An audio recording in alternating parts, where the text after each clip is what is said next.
जो आज इन आंखों ने देख लिया है और इन कानों ने सुन लिया है, यकीन माने अगर अक्लो शऊर मौजूद हो, अगर इक़्तिदार के लालच ने पागल ही ना कर दिया हो, तो कोर्स करेक्शन के अलावा तमाम रास्ते तबाही की तरफ जाते हैं। दोस्तों, आज का ये वीडियो कोई साधारण खबर नहीं है। ये किसी अखबार की छोटी सी कटिंग भी नहीं है जिसे पढ़कर आप भूल जाएं। लेकिन अभी जो सूरत हाल सामने आ रही है, दुश्मन जो हमारा है वो सबके सामने है और किस तरह वो वार करता है छुप के, ये भी सबके सामने है। हम बड़ी बार उसको एक्सपोज भी कर चुके हैं, ये बात भी सब लोग जानते हैं। अब ये जो सूरत हाल है, ये आज हम आपको उस कहानी के अंदर ले जा रहे हैं जो चुपचाप लेकिन बहुत गहराई से दुनिया की आर्थिक व्यवस्था की नींव हिला रही है। जो मंजर मैंने आज देख लिया है, जो मैंने अपने कानों से सुन लिया है और आप लोगों ने भी देखा और सुना है, सोशल मीडिया पे ये चीज वायरल जा रही है। आज के छठी का दूध याद दिला दिया है, लेकिन these are ominous signs for military mafia की लहर उठ रही है, बढ़ रही है। ये मजीद पेचीदा होती दिखाई देती है आपको, पेचीदा होती। और इस सूरत हाल में फिर हमें क्या करना है? जैसे कि आप लोग जानते हैं कि इंडिया में एक एआई समिट होने जा रही है, जिनकी डेट से 16 से लेकर और 20 तक जो है ये समिट जो है वो जारी रहेगी और दिल्ली में ये समिट की जा रही है। उसके लिए बहुत से लोग, जिसमें फॉरेन डेलीगेट्स और उसके अलावा स्पीकर्स और साथ साथ जो टेक्नोलॉजी को समझने वाले एक्सपर्ट्स हैं, वो भी भारत की तरफ रवाना हो जाएंगे। एक चीज अगर आप गौर करें तो पाकिस्तान की खुशियों पर अटैक हो रहा है और पाकिस्तान इस वक्त लहू लहू है। और ये बड़ी बदकिस्मती है कि पाकिस्तान जैसे मुल्क में विजिट है इस वक्त भारत में, जो कि एक बहुत सिग्निफिकेंट विजिट है। यही देखते हुए यकीनन भारत में जो है इस तरह की समिट्स जो है वो करवाने की जो कोशिशें की जा रही हैं, उससे बहुत कुछ दुनिया को और खास तौर पे पाकिस्तान को सीखने की जरूरत है। एक तो ये एक जबरदस्त ऑनर की बात है इंडिया के लिए और मोदी साहब के लिए। मैं देख रही थी कि 10,000 करोड़ तो आर्टिफिशियल इंटेलिजेंस के में इस डोमेन में इन्वेस्ट किए गए हैं अभी के अभी इंडिया की तरफ से।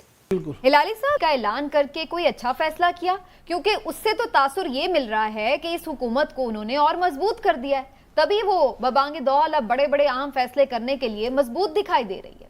माय गॉड, मेरे ख्याल में ये तो टोटल एक्सपोजर है। It has been a disaster. My god, मैं तो हैरान हूं। इसलिए कि हमारे यहाँ जो एजुकेशन सिस्टम है वो भी सभी जानते हैं कि बांग्लादेश हो चाहे भारत हो, इन तमाम इससे पीछे है और इसी तरीके से बाकी चीजों में भी हम इनको फॉलो नहीं करते, जो कि हमें करना चाहिए। हमारे यहाँ अगर बात की जाती है तो जी ये बात की जाती है कि पाकिस्तान जब से एक न्यूक्लियर रियासत बना, दुनिया जो थी वो पाकिस्तान की न्यूक्लियर ताकत को हजम करने के लिए तैयार न थी, न आज है।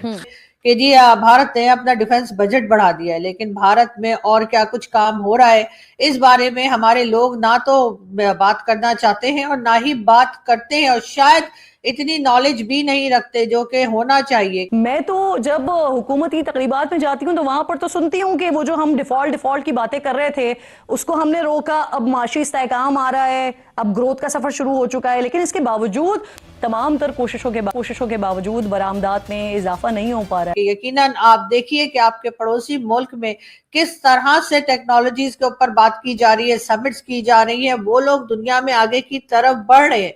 इससे पहले भी हमने देखा कि चंद्रयान उनके जो प्रोजेक्ट्स थे उसमें भी उनको कामयाबी मिली थी। अब एक बार फिर जो है आर्टिफिशियल इंटेलिजेंस, जिसको आजकल सारी दुनिया में ही देखा सुना जा रहा है, सीखा जा रहा है, आगे लेकर बढ़ने की कोशिश की जा रही है, उसी को सामने रखते हुए ये समिट जो है वो भारत के शहर जो है दिल्ली, वहां पर ये समिट की जा रही है। और कहा यह जा रहा है कि जो होटल्स बुकिंग है वो जी बिल्कुल जैसे कहते हैं ना कि लोगों को बहुत मुश्किल हो रही है रूम्स लेने में, क्योंकि ऑलरेडी तमाम रूम बुक हो चुके हैं और वही रूम जो कभी 20,000 और 40,000 में मिला करते थे, अब उनके जो प्राइस है वो 5 लाख तक पहुंच चुकी है। जी हाँ, 5 लाख यानी कि 5 लाख पर नाइट जो है। इधर तक भी कई होटल जो है उनके रेट्स जो है, रूम रेट जो है वो पहुंच चुके हैं।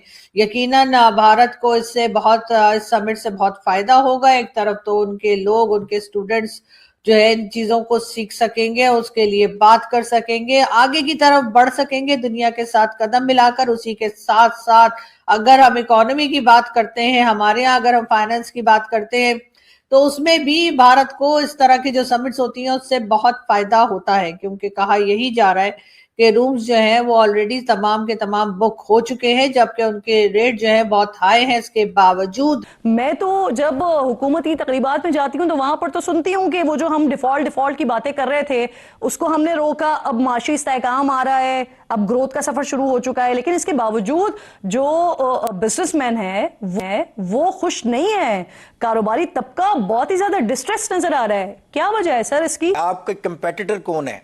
हमारा कंपैरिजन जाहिर है हम यूरोप और अमेरिका से तो नहीं कर सकते।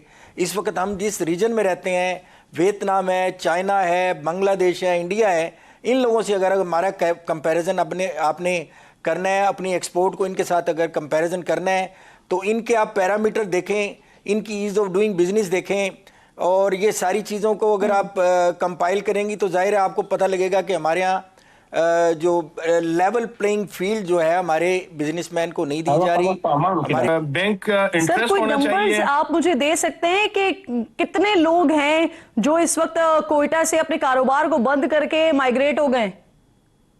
मैडम यकीन करें, आर्टिफिशियल इंटेलिजेंस में आप चेक कर लें, इस वक्त 3,500 लोग जो हैं वो सिर्फ बलूचिस्तान से माइग्रेट कर चुके हैं, और वो दुबई चैम्बर ऑफ कॉमर्स में जो है वो उन्होंने अपनी रजिस्ट्रेशन कराई है। यानी 1 करोड़ रुपया जो है वो सिर्फ रजिस्ट्रेशन के लगते हैं। यानी इस वक्त 3500 करोड़ यानी 3,500 करोड़ रुपया वो जो है वो हमारे जो है इस वक्त कोयटा से और हल बताइए ना। नमस्कार दोस्तों, जय हिंद। दोस्तों, भारत की राजधानी दिल्ली में एक साथ 100 से ज़्यादा देशों को आते देख पाकिस्तानी मीडिया में चीखो पुकार मच गई। जी हाँ दोस्तों, जैसे ही ये खबर सामने आई पाकिस्तानी मीडिया में चीख पुकार मच गई, और उनका कहना है दोस्तों कि भारत की तरह हमें भी सीखना चाहिए और हमें भी अपने देश में इस तरह की समिट करवानी चाहिए। लेकिन दोस्तों, समिट तब कहाँ और किस वक्त होती है ये तो पाकिस्तानी खुद जानते नहीं, और उसको पढ़ने के लिए उनके पास पैसे लगाते नहीं। तो ये बात कैसे समझ पाएंगे? सिर्फ वो तब छटपटाते हैं जब भारत में किसी चीज़ पर बात हो रही हो और उस पर तरक्की कर रहा हो भारत, उस क्षेत्र में आगे बढ़ रहा हो, उसे देखकर या तो वो जलते हैं या फिर उसे हड़बड़ी में उसे हासिल करने के लिए कुछ और ही मनगढ़ंत कहानी बनाने लगते हैं, लेकिन उससे होता कुछ नहीं है। हार दार को देकर फिर वहीं आ जाते हैं। दोस्तों, वीडियो पसंद है वीडियो को लाइक करें, शेयर करें और चैनल को सब्सक्राइब करें। जैसे कि आप लोग जानते ही हैं कि मैंने कहा कि बांग्लादेश तक का एजुकेशन सिस्टम पाकिस्तान से बेटर है, लेकिन हमारे यहाँ इस तरफ जो बजट भी रखा जाता है, जब बजट आता है तो सबसे कम पैसा जो है वो हमारा एजुकेशन सिस्टम को ही दिया जाता है, या एजुकेशन के लिए ही रखा जाता है, इसलिए कि हमारे यहाँ इसकी कोई खास अहमियत नहीं है। और जो लोग बजट बनाते हैं उनकी अपनी औलादें, उनके अपने खानदान के लोग जो हैं वो वैसे भी पाकिस्तान में तो रहने वाले होते नहीं है, ना ही पढ़ने वाले होते हैं। तो शायद इस वजह से भी एक बेहिसी और एक कह लीजिए मुल्क की तरफ कोई तरह का ध्यान ना देना जो है लोगों की एक आदत सी बन चुकी है। बहरहाल एक बहुत बड़ा इवेंट, एक बहुत बड़ा समिट जो है वो भारत में होने जा रहा है, जो कि यकीनन तमाम लोगों को दुनिया में, चाहे पाकिस्तान हो, चाहे अफगानिस्तान हो, चाहे बांग्लादेश हो, लोगों को सीखने की जरूरत है कि हम भी इसी तरीके से आगे बढ़ सकें। हमारे